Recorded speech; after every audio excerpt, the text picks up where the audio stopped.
Nahum chapter 2. Matthew Henry's commentary on the whole Bible. An exposition with practical observations of the book of the prophet Nahum. Chapter 2. We now come closer to Nineveh, that great city. She took, not warning by the destruction of her armies and the fall of her king, and therefore may expect, since she persists in her enmity to God, that he will proceed in his controversy with her. Here is foretold. 1. The approach of the enemy that should destroy Nineveh, and the terror of his military preparations, verses 1 to 5. 2. The taking of the city, verse 6. 3. The captivity of the queen, the flight of the inhabitants, the seizing of all its wealth, and the great consternation it should be in, verses 7 to 10. For all this is traced up to its true causes, their sinning against God and God's appearing against them, verses 11 to 13. All this was fulfilled when Nebuchadnezzar, in the first year of his reign, in conjunction with Cyaxares, or Ahasuerus, king of the Medes, conquered Nineveh, and made himself master of the Assyrian monarchy. Nahum 2 verses 1 to 10. Here is 1. An alarm of war sent to Nineveh, verse 1. The prophet speaks of it as just at hand, for it is neither doubtful nor far distant. Look about thee, and see, he that dashes in pieces has come up before thy face. Nebuchadnezzar, who is noted, and will be yet more so, for dashing nations in pieces, begins with thee, and will dissipate and disperse thee. So some render the word. Babylon is called the hammer of the whole earth, Jeremiah 50 verse 23. The attempt of Nebuchadnezzar upon Nineveh is public, bold, and daring. He has come up before thy face, avowing his design to ruin thee, and therefore stand to thy arms, O Nineveh. Keep the munition, secure thy towers and magazines, watch the way, set guards upon all the avenues to the city, make thy loins strong, encourage thy soldiers, animate thyself in them, fortify thy power mightily, as cities do when an enemy is advancing against them. This is spoken ironically. Do the utmost thou canst, yet thou shalt not be able to put by the stroke of this judgment, for there is no counsel or strength against the Lord. 2. A manifesto published, showing the causes of the war, verse 2. The Lord has turned away the excellency of Jacob, as the excellency of Israel, that is. 1. The Assyrians have been abusive to Jacob, the 2 tribes, have humbled and mortified them, as well as to Israel, the 10 tribes, have emptied them, and marred their vine branches. For this God will reckon with them, though done long since, it shall come into the account now against that kingdom, and Nineveh the head city of it. God's quarrel with them is for the violence done to Jacob. Or 2. God is now by Nebuchadnezzar about to turn away the pride of Jacob by the captivity of the 2 tribes, as he did the pride of Israel by their captivity. He has determined to do it, to bring emptiers upon them, and the enemy that is to do it must begin with Nineveh, and reduce that first, and humble the pride of that. God is looking upon proud cities, and abasing them, even those that are nearest to him.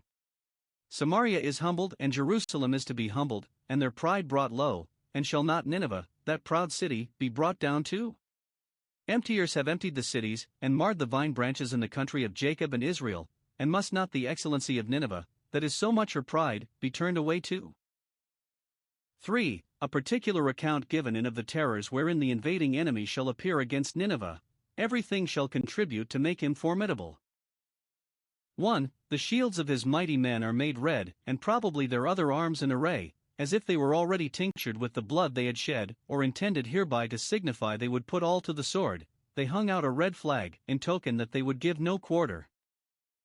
2. The valiant men are in scarlet, not only red clothes, to intimate what bloody work they designed to make, but rich clothes, to intimate the wealth of the army, and that is the sinews of war. 3. The chariots shall be with flaming torches in the day of his preparation. When they are making their approaches, they shall fly as swiftly as lightning. The wheels shall strike fire upon the stones, and those that drive them shall drive furiously with a flaming indignation, as Jehu drove. Or they carried flaming torches with them in the open chariots, when they made their approach in the night, as Gideon's soldiers carried lamps in their pitchers, to be both a guide to themselves and a terror to their enemies, and with them to set all on fire wherever they went. 4. The fir trees shall be terribly shaken, the great men of Nineveh, that overtop their neighbors, as the stately firs do the shrubs, or the very standing trees shall be made to shake by the violent concussions of the earth which that great army shall cause. 5. The chariots of war shall be very terrible, verse 4. They shall rage in the streets, that is, those that drive them shall rage. You would think the chariots themselves raged, they shall be so numerous, and drive with so much fury, that even in the broad ways, where, one would think, there should be room enough, they shall jostle one another. And these iron chariots shall be made so bright that in the beams of the sun they shall seem like torches in the night, they shall run like the lightnings, so swiftly, so furiously. Nebuchadnezzar's commanders are here called his worthies, his gallants, so the margin reads it, his heroes, those he shall recount, and order them immediately, and without fail to render themselves at their respective posts, for he is entering upon action, is resolved to take the field immediately, and to open the campaign with the siege of Nineveh. His worthies shall remember, so some read it, they shall be mindful of the duty of their place, and the charge they have received, and shall thereby be made so intent upon their business that they shall stumble in their walks, shall make more haste than good speed, they stumble, but shall not fall, for they shall make haste to the wall thereof, shall open the trenches, and the defense, or the covered way, shall be prepared, something to shelter them from the darts of the besieged, and they shall so closely carry on the siege, and with so much vigor, that at length the gates of the rivers shall be opened. Verse 6. Those gates of Nineveh which open upon the river Tigris, on which Nineveh was built, shall be first forced by, or betrayed to, the enemy, and by those gates they shall enter. And then the palace shall be dissolved, either the king's house, or the house of Nisroch his god. The same word signifies both a palace and a temple. When the God of heaven goes forth to contend with a people, neither the palaces nor their kings, neither the temples nor their gods, can protect and shelter them, but must all inevitably fall with them. For a prediction of the consequences of this, and it is easy to guess how dismal those will be.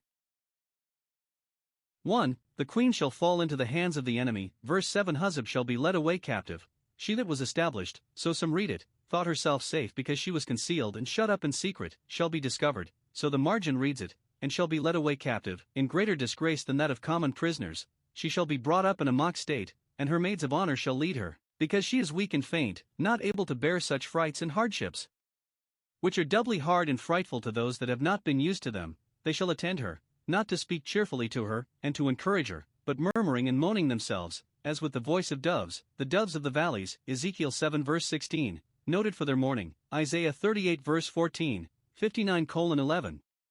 They shall be tabering upon their breasts, beating their own breasts in grief and vexation, as if they were drumming upon them, for so the word signifies. 2. The inhabitants, though numerous, shall none of them be able to make head against the invaders, or stand their ground. Verse 8. Nineveh is of old like a pool of water, replenished with people as a pool with water, and waters signify multitudes. Revelation 17 verse 15, or as those waters with fish. It was long ago a populous city. In Jonah's time there were 120,000 little children in it. Jonah 4 verse 11. And, ordinarily, cities and countries are increasing in their number every year, but though they have so many hands to be employed in the public service, yet they shall not be able to inspire one another with courage, but they shall flee away like cowards. Their commanders shall do what they can to animate them. They shall cry, Stand, stand, have a good heart on it, and we shall do well enough. But none shall so much as look back. They shall not have the least spark of courage remaining, but every one shall think it is his wisest course to make his best of the opportunity to escape. They shall not so much as look back to see who calls for them.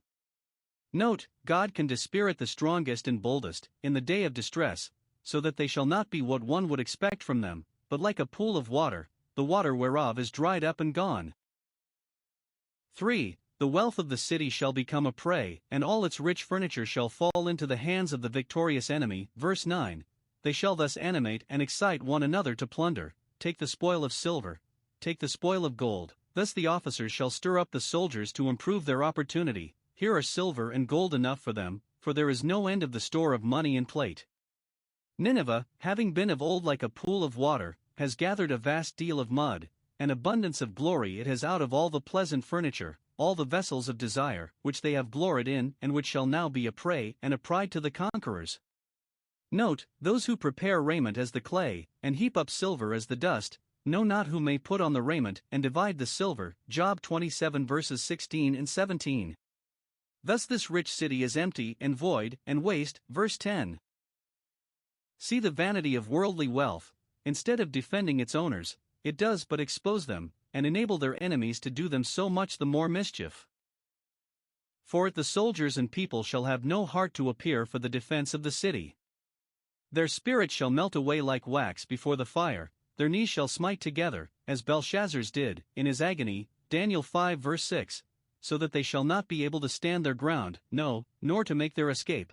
Much pain shall be in all loins, as is the case in extreme frights, so that they shall not be able to hold up their backs.